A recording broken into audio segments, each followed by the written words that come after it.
Hi everyone, and welcome to another great episode of 24/7 Differenter. I'm your host Kenny Thacker with my great friend slash brother in the diversity world, Lincoln Steffens, founder of the Marcus Graham Project. How you doing today, bro? Doing good. Good to see you in the house. Absolutely. On our second set today. But always good to see you. But for all the people out there that don't know who you are and what you do, can you tell them briefly? Absolutely. So I'm the co-founder and executive director of the Marcus Graham Project. That organization is focused on developing the next generation of leaders in the advertising industry that just so happen to look like you and I, people of color, which obviously is there's a dearth of minorities in the industry. So that's our focus. We run a pretty intense summer boot camp in Dallas that just completed its 5th year and completed the summer this week. And other than that, I guess you can consider myself a man of leisure. All right. I do what makes me feel like I'm fulfilling my purpose, and the work that we do through the Marcus Graham Project is just that. Now, a lot of people don't know you have an agency background. Could you tell them what led you from your regular just agency day into creating the Marcus Graham Project? Absolutely. So I was thinking about, as I started my career and I was working in the business, and came across a number of individuals, like one of my mentors that inspired me to think about creating a organization of connected professionals in the business, and particularly diverse professionals in the business. I started, he actually challenged me on that and think about that as I was graduating college. So when I got out and I got my first job, I started to see why, because being in a place where you're kind of one of the only ones that look like you start thinking about why does that exist, and as I started peeling that back, why does that exist in that particular agency, and then why does it exist in a number of different companies, I immediately started thinking about solutions, because if you're not part of the solution, you're part of the problem, right? So you can't just complain about something or draw attention to something without thinking about and then doing something about it.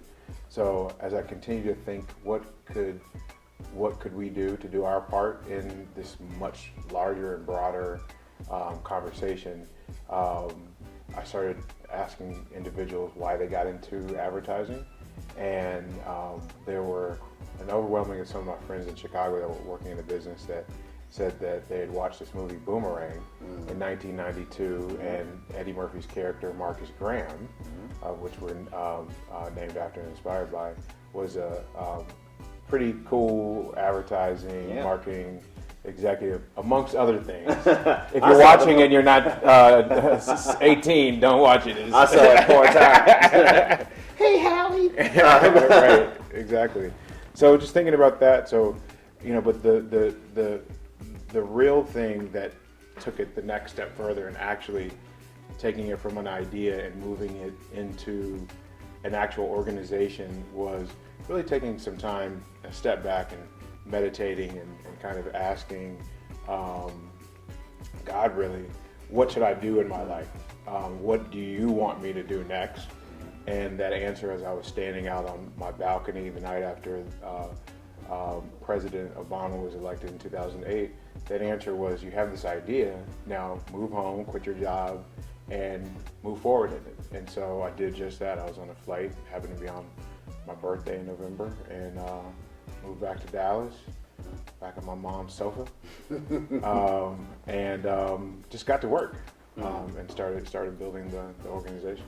Okay, so I know, off camera, in many of our conversations, the Marcus Graham Project is definitely developing. So I know you just finished the summer, like on Monday, right? So what's coming up in the future for the Marcus Graham Project? What things do you have in the pipeworks coming up? Absolutely. One of the things is definitely creating. Well, first and foremost, we have a new advisory board coming on, of which Perry Fair, JWT, is going to be. What up, Perry in Atlanta? I see you. he's going to be a member of that advisory board, and that board is challenged to take us to the next level, which includes a much broader campaign that we need to create to share not only our message, but to share what this industry is about to people that are unfamiliar with the industry and the wide variety of careers that are available here. So we want to do that on a much larger level nationally as well as internationally to communities, as well as expanding our program in the summer that currently runs just for the three months into more of a year-round program. So if you think about the newest ad school coming out, that's what we're in the process of developing. Okay. Now, I know we recently lost Bill Sharp, definitely a legend in advertising and former JWTer. Yeah. What did Bill Sharp mean to the Marcus Graham Project? First of all, we stand on his shoulders of the program that he created.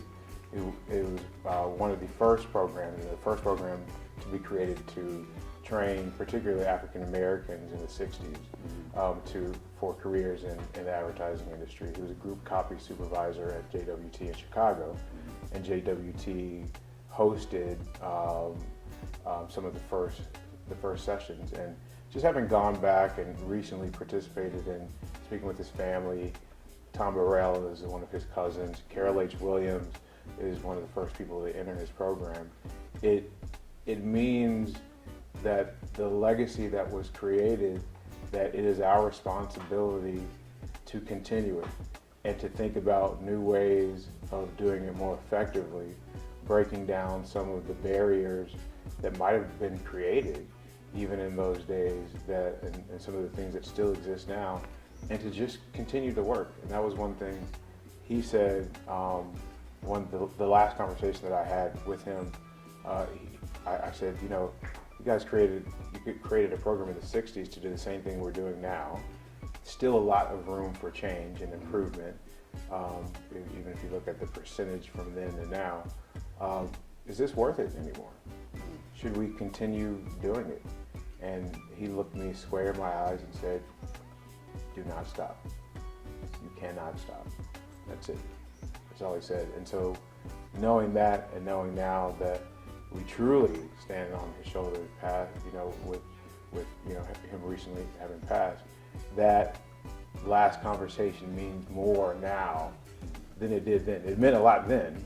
If you running a new nonprofit in the times when we started in with which was in a terrible economy, and looking to grow your program, there are challenges that come with that test your stick-it-to-itness, it tests your ability to want to continue something. And I think that first time he told me that, it made me say, yeah, okay, despite any challenges, we can't stop. Now, there's no possible way. There's nothing, because there's too much forward movement that's possible. Exactly. Yeah. Well, all of us here at Different are just proud to share the same, place that we work with his legacy and everything like that. I'm definitely looking forward to the Ad Color Award that's being, named after him this year out in LA. So we're definitely looking forward to that. You've touched a lot about this throughout our conversation, but in your own personal opinion, where do you think the importance of diversity lies within advertising, or where is the industry missing the mark when it comes to diversity in advertising? First, because coming off of a conversation I had earlier today, I think one of the places where we're missing the mark, and something that I love that the positioning of Differenter is reframing the conversation of diversity. I was talking to someone earlier, and they were talking about talent in general, and they were like, and this becomes different when it's a diversity candidate. So automatically in your language, when you say a diversity candidate, yes, you are talking about their difference, but you are potentially pigeonholing them into, as you refer to them, as being different than everyone else. And I had to stop and say, you know, we were having a conversation about talent in general. We were actually having conversations about millennials. Mm-hmm. But so now the diversity candidate that's a millennial is being referred to differently, and you can tell in the connotation and the tone of what they're referring to that they truly had in their mind a level of difference that wasn't equal to the millennials that were mentioned previously in that conversation. So I think I think we actually need to have a funeral for the word diversity, Yes. in its current usage for the individuals that will then place what you're talking about, particularly because our issue right now is true just bringing more talent into the industry. No matter where they come from, we have a talent crisis. Yes. But we so often place things in a diversity box. Particularly, I mean, most of our students are minority people of color, but we're an education program, we're in a job development program. We don't need to be in a diversity box to be considered, you know, a worthwhile effort. Makes a lot of sense. So the $1 million question, as you know, is what makes you different? Got you.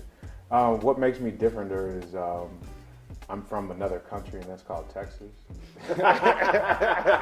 Where they do it big. Where we do it real big. But I think what makes me differenter is just taking and having pride and heritage of where you come from and making sure that you share that in a way that you invite other people into your culture and belief system. So that's what's in my heart and soul. And that's what makes me different. All right, sounds good. Well, there you have it, ladies and gentlemen.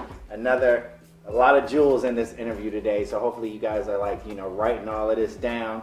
Definitely check out Lincoln. You guys see his site right here, the Marcus Graham Project. You see see the Twitter, you see all the information. Definitely follow this brother's moves because there's the rabbit hole is a lot deeper than just this 5 to 10 minute interview. So definitely look him up, brother. As always, thank you very much. Thank you so very much. And I'm Kenny Thacker, and catch us on another great episode of 24/7 Differenter.